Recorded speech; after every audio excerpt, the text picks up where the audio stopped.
السلام علیکم معزز خواتین و حضرات، علی ممتاز آپ کے ساتھ ایک اور ویلاگ لے کر۔ اس ویلاگ میں بات کروں گا قاضی فائز عیسیٰ کی۔ قاضی فائز عیسیٰ کے یہ 13 ماہ بطور چیف جسٹس کیسے رہے اور کہاں کہاں ان کی طرف سے بطور چیف جسٹس بلنڈرز کیے گئے۔ میں سمجھتا ہوں کہ ملک کی تاریخ کے متنازع ترین چیف جسٹس قاضی فائز عیسیٰ رہے ہیں، اور ان سے زیادہ مطلب افتخار چودھری کے بارے میں بات کی جاتی ہے، ثاقب نثار کے بارے میں بات کی جاتی ہے، لیکن قاضی فائز عیسیٰ سے زیادہ متنازع جج کوئی بھی نہیں رہا ہے، کوئی بھی چیف جسٹس نہیں رہا ہے۔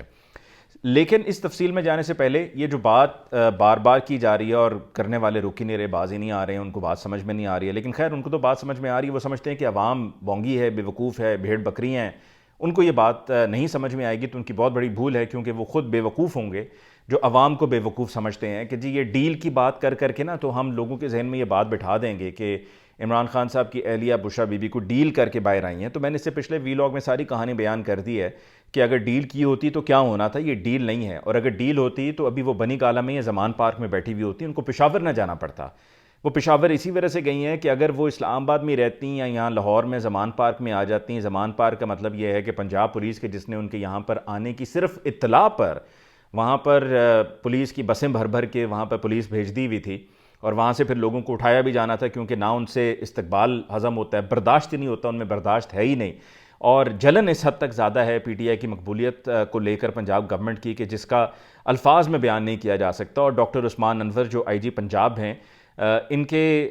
دور میں کہ جو بطور آئی جی انہوں نے ظلم کیا ہے، جس طرح سے پولیس کو استعمال کیا گیا ہے، لوگوں کے گھروں سے لوگوں کو اٹھایا گیا ہے، جو صحافیوں کے ساتھ ظلم کیا گیا ہے، صحافیوں کو اٹھایا گیا ہے،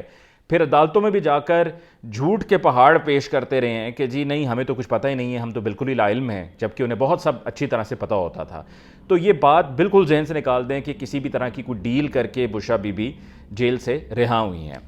قاضی فائز عیسیٰ کی طرف آتے ہیں۔ قاضی فائز عیسیٰ کا متنازع ہونا اس وقت سے شروع ہو گیا تھا کہ جب بدنیتی پر مبنی اپوائنٹمنٹ ان کی ہوئی، اور اپوائنٹمنٹ تو خیر ان کی ہونی تھی کیونکہ اس وقت تک قانون یہی تھا۔ اس وقت Peoples Party, P M L N, کسی کو اس وقت اس چیز کا نہیں تھا کہ جی وہ ہم نے 2006 میں چارٹر آف ڈیموکریسی پہ دستخط کیے تھے اور اس کے مطابق ہمیں آئینی عدالتیں بنانی ہیں، اور پھر ہم یہ سینیورٹی والے معاملے سے نکل کے ٹاپ سینئر موسٹ جو 3 ججز ہیں ان میں سے کسی ایک کا ہم نے چناؤ کرنا ہے۔ یہ سب اس وقت ان کو یاد نہیں تھا، کیونکہ اس وقت ان کو نظر آ رہا تھا کہ اگلے چیف جسٹس قاضی فائز عیسیٰ بننے جا رہے ہیں، اور وہ ہمارے حق میں ہوں گے، وہ ہمارے لیے وہ سب کچھ کریں گے جو کسی اور نے نہیں کیا، جو عمر عطا بندیال نہیں کر سکے۔ اچھا، عمر عطا بندیال بھی قابل قبول تھے۔ جب ان کی طرف سے اپریل 2022 میں پاکستان تحریک انصاف کے خلاف فیصلہ سنایا گیا اور یہ کہا گیا کہ جی قاسم سوری کی جو رولنگ تھی وہ ٹھیک نہیں تھی، اور پھر یہ پن پوائنٹ کر کے کہا گیا کہ جی 9 تاریخ کو آپ نے ووٹ آف نو کانفیڈنس پہ ووٹنگ کرانی ہے۔ اس وقت تک جسٹس اعجاز الاحسن بھی ٹھیک تھے،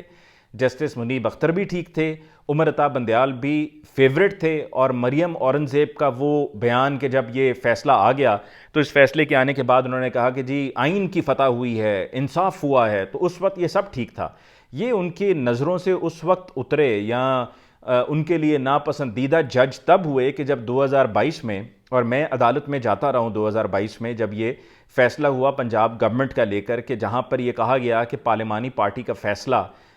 اس پر عمل درآمد ہوگا، جو پارلیمانی پارٹی کے سربراہ ہیں ان کے فیصلے کو مانا جائے گا، پھر جس کے نتیجے میں چودھری پرویز الہی صاحب وزیر اعلیٰ پنجاب بنے تھے اور پنجاب میں پی ٹی آئی کی گورنمنٹ دوبارہ سے قائم ہوئی تھی۔ یہ تب سے طے ہو گیا تھا کہ عمر عطا بندیال کے خلاف ایک کیمپین چلانی ہے، اور یہ کیمپین جب یہ فیصلہ ہونے جا رہا تھا، کیونکہ ایک سماعت یہاں لاہور میں سپریم کورٹ لاہور رجسٹری میں ہوئی تھی، عمر عطا بندیال تھے، جسٹس منیب اختر تھے، جسٹس اعجاز الاحسن تھے،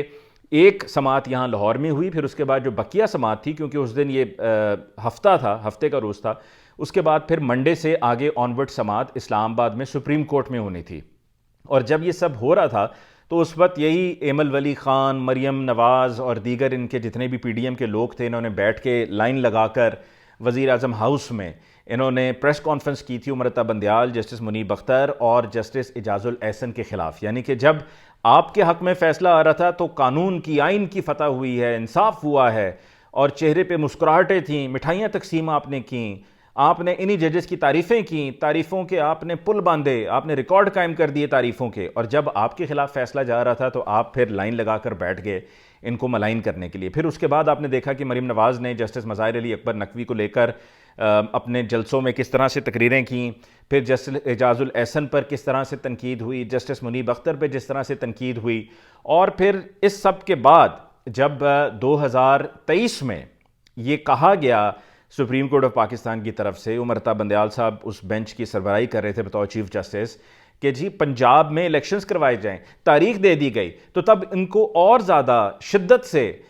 اس کا احساس ہوا کہ قاضی فائز عیسیٰ کو فوری طور پر چیف جسٹس ہونا چاہیے, اور بس یہ کسی طرح وقت گزر جائے اور عمر عطا بندیال سے ہماری جان چھوٹے. یعنی کہ یہ خود بھی آئین کو نہیں مانتے, یا آئین کو صرف تبھی مانتے ہیں, قانون کو صرف تبھی مانتے ہیں کہ جب فیصلے ان کے حق میں آ رہے ہوں. اگر ان کے خلاف فیصلہ جائے گا, اور چاہے وہ کوئی ہی جج کیوں نہ سنا رہا ہو, تو وہ اس کو ملائن کرنا شروع کر دیں گے, اس کو کنٹروورشل بنا دیں گے, اور اس پر طرح طرح کے کوئی ویڈیو نکالے گا, کوئی آڈیو فیکٹری سے آڈیو نکالے گا. تو قاضی فائز عیسیٰ کی جو اپوائنٹمنٹ کا نوٹیفیکیشن تھا وہ وقت سے بہت پہلے کر دیا گیا. اور کیوں کیا گیا؟ صرف اس لیے کیا گیا کہ تاکہ یہ پیغام دے دیا جائے کہ بس اب قاضی فائز عیسیٰ اور کوئی رستے میں رکاوٹ نہ بنے. پھر قاضی فائز عیسیٰ صاحب جب چیف جسٹس بنے تو اس کے بعد کوئی ایک فیصلہ آپ مجھے بتا دیں, یہ بھی 12 جولائی کے فیصلے کے علاوہ جو بھی اس سال ہوا, ایک فیصلہ ایسا بتا دیں جو کہ پی ایم ایل این کے خلاف جاتا ہو. جو جنوری میں انتخابی نشان پاکستان تحریک انصاف کا بلے کا چھینا گیا, مطلب راتوں رات فیصلہ ہوا, رات کو 12 بجے جا کر فیصلہ سنایا گیا, 2 روز صرف سماعت ہوئی. اس سماعت سے پہلے یہی چیف جسٹس قاضی فائز عیسیٰ جو متنازع ترین چیف جسٹس رہے, اور آج پورے ملک میں یقیناً جشن منایا جائے گا کیونکہ آج ان سے جان چھوٹ رہی ہے, الوداع ہو رہے ہیں, جا رہے ہیں. تو انہی قاضی فائز عیسیٰ صاحب نے یہ کہا کہ جوڈیشری کے اندر انتخابات نہیں ہوں گے, بلکہ آروز کون ہوں گے؟ وہی آروز ہوں گے, ڈی سیز ہوں گے, اے سیز ہوں گے, وہی ایڈمنسٹریشن کے لوگ ہوں گے جو لگائے گئے ہیں پی ڈی ایم کی طرف سے, اور پھر جو کیئر ٹیکر گورنمنٹ نے آ کر ان کو پلانٹ کیا تھا, تو وہی لوگ الیکشنز کروائیں گے. اور پھر اس کے نتیجے میں کیا ہوا کہ جو پرپوزر تھے, جو سیکنڈر تھے پاکستان تحریک انصاف کی طرف سے, ان کو اٹھایا گیا, ان سے ان کے کاغذات چھینے گئے. چودھری پرویز الہی صاحب کی اہلیہ کیسرا الہی صاحبہ سے کاغذات چھینے گئے, اس کی ویڈیو بھی موجود ہے. یہ سب قاضی فائز عیسیٰ صاحب بطور چیف جسٹس دیکھ رہے تھے, لیکن کوئی ہل جل ان کی طرف سے نہیں تھی, کوئی اس پر اعتراض ان کی طرف سے نہیں ہوا. ان کو وہ سب پروسیس بالکل سموتھ اور ڈیموکریٹک نظر آ رہا تھا. پھر 2 دن کے اندر اندر فیصلہ سنایا گیا. جو بنیاد رکھی گئی عوام کے مینڈیٹ پر ڈاکہ مارنے کی, یہ بنیاد قاضی فائز عیسیٰ صاحب نے تب رکھی تھی, اور 2 روز میں فیصلہ سنایا بلے کے انتخابی نشان کا.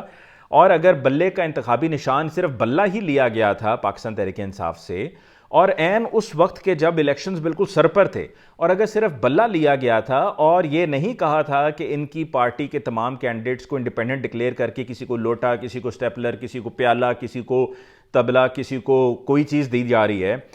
کسی کو جو ہے وہ مور دیا جا رہا ہے انتخابی نشان, کسی کو بینگن دیا جا رہا ہے, یہ سب انہیں نظر آ رہا تھا, یہ ان کی آنکھوں سے اوجھل نہیں تھا سب. یہی تو میں کہتا ہوں کہ کمشنر راولپنڈی لیاقت چٹھا صاحب کو بھی بلایا جانا چاہیے تھا,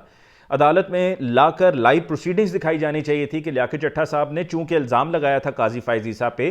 تو اس پر ان کو بلایا جانا چاہیے تھا, لیکن وہ رسک نہیں لیا گیا ان کی طرف سے, اور وہ بنیاد رکھ دی گئی وہ جو فیصلہ تھا بلے کا. اور ابھی یہ جب مخصوص نشستوں کا کیس تھا, اس مخصوص نشستوں کے کیس میں خود قاضی فائز عیسیٰ صاحب یہ بطور چیف جسٹس اس بینچ کے سربراہ کے طور پر, فل کورٹ میں سربراہ کے طور پر یہ کہتے رہے کہ ہم نے تو صرف بلے کا کہا تھا, ہم نے یہ تو نہیں کہا تھا, اور ہماری جو فیصلے کی انٹرپریٹیشن ہے وہ الیکشن کمیشن نے غلط کی. اگر غلط انٹرپریٹیشن ہو رہی تھی تو کیا الیکشن سے پہلے آپ اس کا نوٹس نہیں لے سکتے تھے؟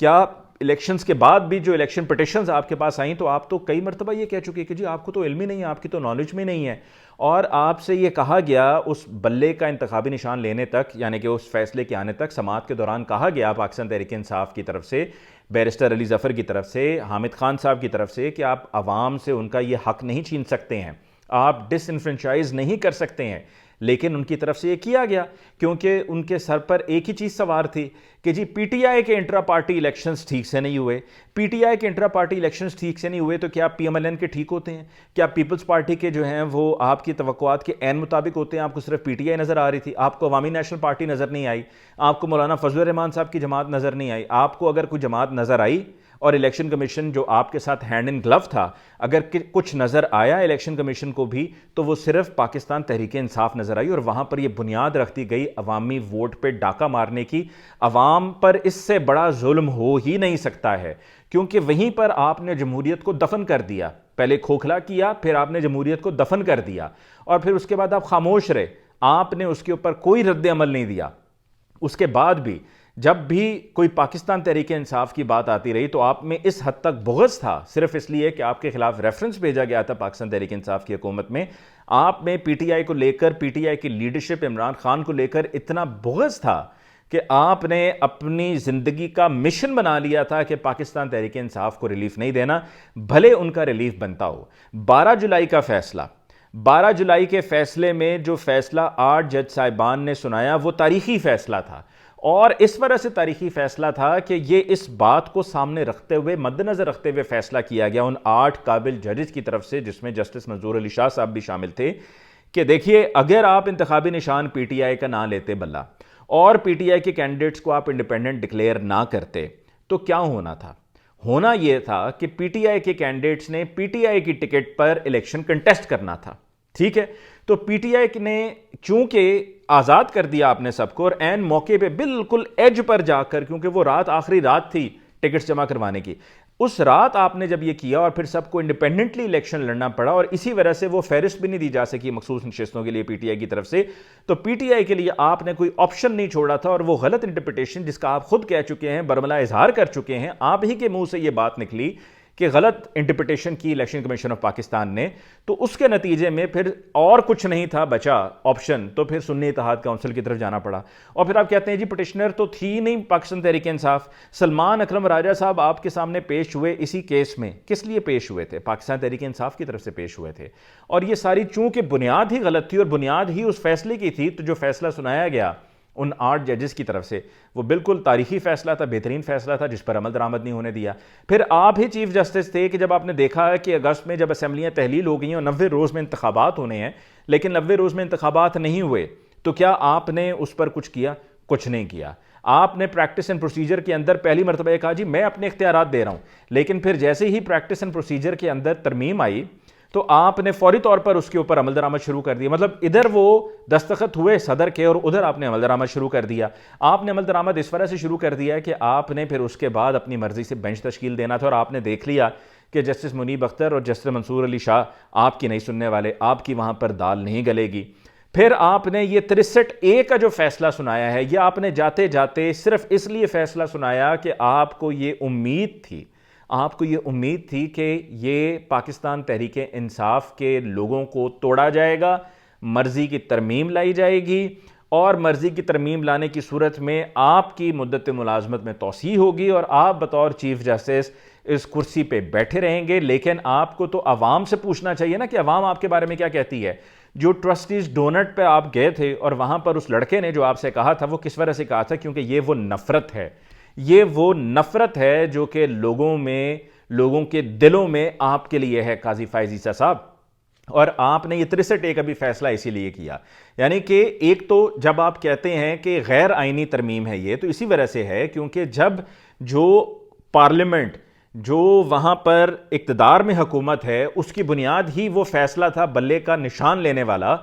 تو پھر یہ ترمیم آئینی ترمیم کیسے ہو سکتی ہے؟ اور یہ 63A کا فیصلہ سنا کر جس کے نتیجے میں پھر یہ ترمیم ہوئی ہے 26 امینڈمنٹ 26ویں ترمیم ہوئی ہے۔ اس 26ویں ترمیم کے بعد کیونکہ 63A کا فیصلہ ہو چکا ہے تو اب 27ویں ترمیم بھی حکومت لائے گی، 28ویں ترمیم بھی حکومت لائے گی، اور ساتھ میں جو مخصوص نشستوں کا معاملہ ہے عین ممکن ہے کہ اب یہ بھی آئینی بینچ کے پاس جائے۔ اور ایک اور چیز بھی ممکن ہے کہ ہو سکتا ہے کہ جب آپ کو آپ کے مطلب کے یعنی کہ گورنمنٹ کو مطلب کے نتائج نہ مل رہے ہوئے